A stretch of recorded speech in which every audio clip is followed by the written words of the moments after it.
Hey guys, good news is it's still pretty early and that we have completed our crust. It looks so pretty because of like the golden edges, and yes, the egg yolk, the egg wash really made it look more shiny and glossy and pretty. And a good thing about this crust is that it's not your typical cookie crust, so it just comes right out of your mold. Like, oof. Yeah, so it just comes right out very quickly because of the amount of butter it has in there. And also with this crust, I usually call this like the classic pie crust because it has like butter and flour, dry ingredients, so very little water, very little wet ingredient. So you want to keep it as dry as possible. And that's okay because this is a very easy crust. I usually use this crust for like my pumpkin pie. This is the first time I use it for a tart, but I think it's gonna turn out well, especially for like our Panna Cotta Tart. And then the very next step we're going to be doing now is that we're going to make our fillings, and then we're going to fill it in here. And this is an overnight recipe again, like all my other tarts. And this is also very vegan flexible because instead of like just regular butter, guys can use vegan butter, or I believe the egg wash can't be replaced, so you guys just don't need to really do that because that step is optional. And then for the filling, the panna cotta, you guys can easily use coconut milk or almond milk, something like that, to replace the heavy cream. And this would just be an easy vegan tart. It is flexible, it is workable, and it looks refreshing. And so the next step we're going to do is make the filling. So right now we're going to make the panna cotta filling, and then we're going to come back and fill this crust with the filling.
Hello sweets, we are back bright and early to finish our Panna Cotta Tart.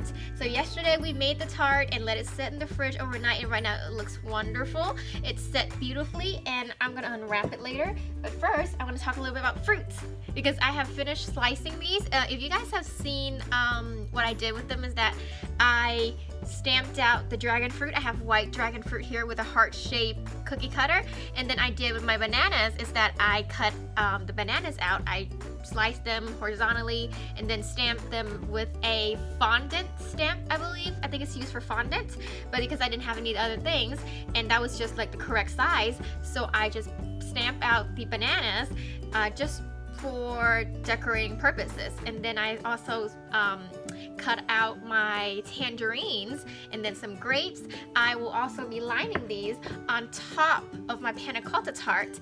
And what we're going to do is we're going to make a gelatin, and we're going to pour it on top of this and then freeze it for a moment and then go back and pour the rest over it, just so it created a nice layer on top, nothing floating or moving around. So we're going to get started on that, and hopefully it turns out great. I have my finger crossed because this is the first time I do a top layer gelatin. I imagine it will be pretty easy because it's just gelatin. And also I will talk to you guys about a little bit about gelatin, and then agar powder, which is a vegan substitute. I have both right now, but today I'm using gelatin. You can definitely use agar powder. So we're going to talk about that later, but now we're going to get started on just lining the fruits here and making our gelatin mix.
Alrighty, so what we did so far is I added a very thin layer of this gelatin sugar water on top of the fruits. So right now we have the fruits intact. We have to put this into the freezer and let it just cool and create like a very thin ice layer of gelatin, and then that is when we pour the rest of this, or just some more, until it fills the top of the tart and cover all the fruits.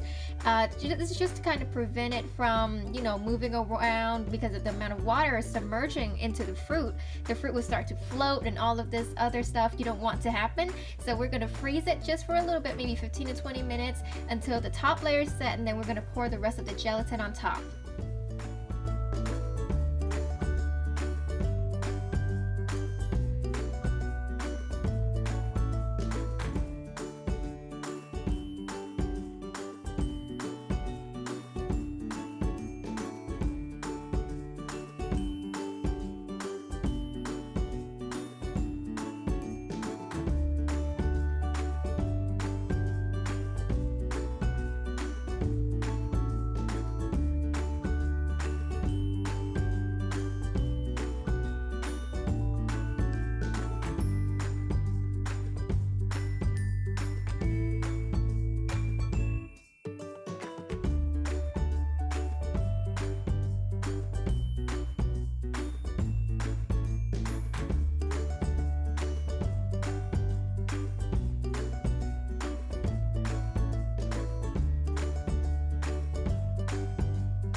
Finally, sweets, we have arrived at the end. I know that there's like a ledge here and you guys can never see down here, so I always have to bring the pastry up close to the camera, but it looks so cute.